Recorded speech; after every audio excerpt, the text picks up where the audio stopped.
साथियों नमस्कार। संस्कृत ज्ञान कुंज चैनल पर आप सभी का हार्दिक स्वागत और अभिनंदन है। जो लोग हमारे इस चैनल पर नए हों कृपया लाइक सब्सक्राइब और शेयर ज़रूर करें। जो लोग पुराने हैं वे लाइक सब्सक्राइब और शेयर किए ही होंगे। अब आते हैं हम अपनी खबरों पर।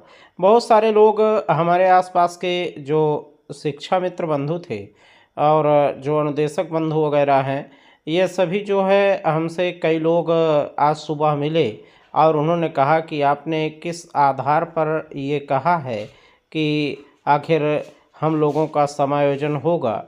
तो हमने उनको बताना शुभारंभ किया और बताया भी है। तो हमने कहा कि आप लोगों को भी इस बाबत कुछ जानकारी देते चलें, ताकि चूँकि जैसे उन लोगों के दिल में इस प्रकार की बातें, इस प्रकार के प्रश्न आ रहे हैं, ऐसे ही प्रश्न आप लोगों के भी दिलो दिमाग में आ रहे होंगे।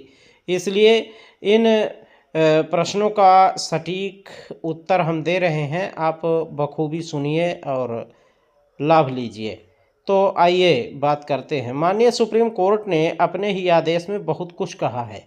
सिविल अपील संख्या 9529 बटे 2017 आनंद यादव, सिविल अपील संख्या 3707 बटे 2020 राम शरण मौर्य, सिविल अपील संख्या 14,621 बटे 2019 भोला शुक्ला इत्यादि की याचिका। तो आइए बात करते हैं। तारीख, समय एवं तत्कालीन परिस्थितियों पर विशेष गौर कीजिए। यह बातें हम क्यों कह रहे हैं और किस लिए कह रहे हैं, इस बात पर कायदे से आप सभी मंथन कर लीजिएगा। क्योंकि हम जो भी बातें कह रहे हैं वो एकदम यथार्थ और सत्य की कसौटी पर खरी हुई बातें कह रहे हैं। जो चीज़ें माननीय सुप्रीम कोर्ट ने अपने आदेश में कही हैं उसी बात को हम बता रहे हैं। सेवा में हम एक पत्र जो है लिखा है आदरणीय देवीदत्त मिश्र जी ने भी। सेवा में डॉक्टर दिनेश चंद्र शर्मा, अध्यक्ष उत्तर प्रदेशीय प्राथमिक शिक्षक संघ। विषय है पत्रांक संख्या 75 बटे UPPSSC समायोजन 2024-25 में हुई भूल सुधार करने हेतु। महोदय, आप द्वारा जारी उपरोक्त मांग पत्र पढ़ा, जिसमें आपने दूसरे पैरा में शिक्षा मित्र एवं माननीय सर्वोच्च न्यायालय के आदेश का हवाला देते हुए शिक्षा मित्रों को छात्र शिक्षक अनुपात से बाहर रखने, उन्हें सहायक अध्यापक न मानने तथा उनका समायोजन न करने के लिए बेसिक शिक्षा मंत्री जी को पत्र लिखा है। मैं बड़े ही खेद और बड़ी जिम्मेदारी के साथ ही लिख रहा हूं कि माननीय सर्वोच्च न्यायालय के जिस जजमेंट का जिक्र आप यहां करके अपना पक्ष रख रहे हैं, वह जजमेंट आपने स्वयं कभी नहीं पढ़ा है और न ही विशेष अनुज्ञा याचिका 3299 बटे 2015 आनंद यादव बनाम उत्तर प्रदेश राज्य को आधार बनाकर पारित किए गए अद्यतन जजमेंट को ही पढ़ा है। सिर्फ सोशल मीडिया, समाचार पत्रों व अन्य स्रोतों से जो भी अप्रामाणिक जानकारी आपको मिली, बस उसी को आधार बनाकर आपने शिक्षा मित्रों के प्रति अवधारणा बनाई और माननीय बेसिक शिक्षा मंत्री जी को यह पत्र लिख दिया है।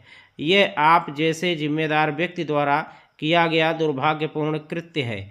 आपसे सादर अनुरोध है कि आप निम्नलिखित जजमेंट उत्तर प्रदेश बेसिक शिक्षा नियमावली 1981 का अद्यतन संशोधित कर पुनरावलोकन अवश्य करें। इससे आपको तथा आपके संगठन के अन्य पदाधिकारियों को वास्तविक तथ्यों की जानकारी होगी, उनकी ढेर सारी आशंकाओं का समाधान भी होगा।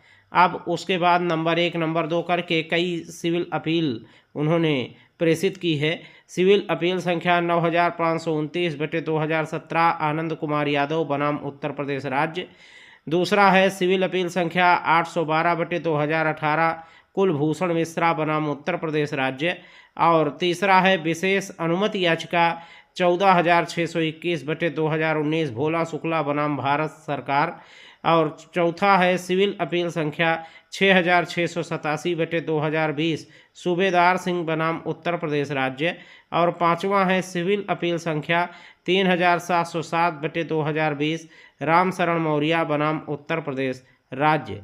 माननीय सर्वोच्च न्यायालय द्वारा पारित उपरोक्त सभी स्पष्ट एवं बाध्यकारी आदेशों का सार संक्षेप में यही है कि उत्तर प्रदेश सरकार शिक्षा मित्रों को सहायक अध्यापक के पदों पर किसी भी सूरत में समायोजित करे और अवश्य करे, ये आदेश जो है सुप्रीम कोर्ट ने कहा था।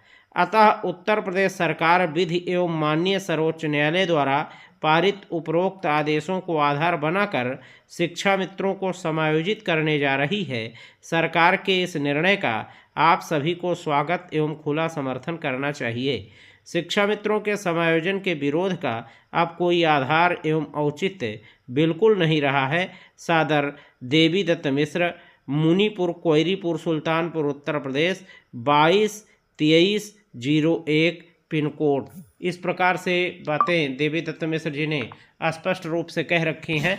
उन्होंने भी कह रखा है कि माननीय सर्वोच्च न्यायालय ने इन सभी अपीलों के माध्यम से जो भी आदेश पारित किए हैं, उस आदेश की लास्ट पैरा आप देखेंगे तो उसमें यही दिया गया है कि शिक्षा मित्रों का समायोजन सरकार को हर हाल में करना ही होगा।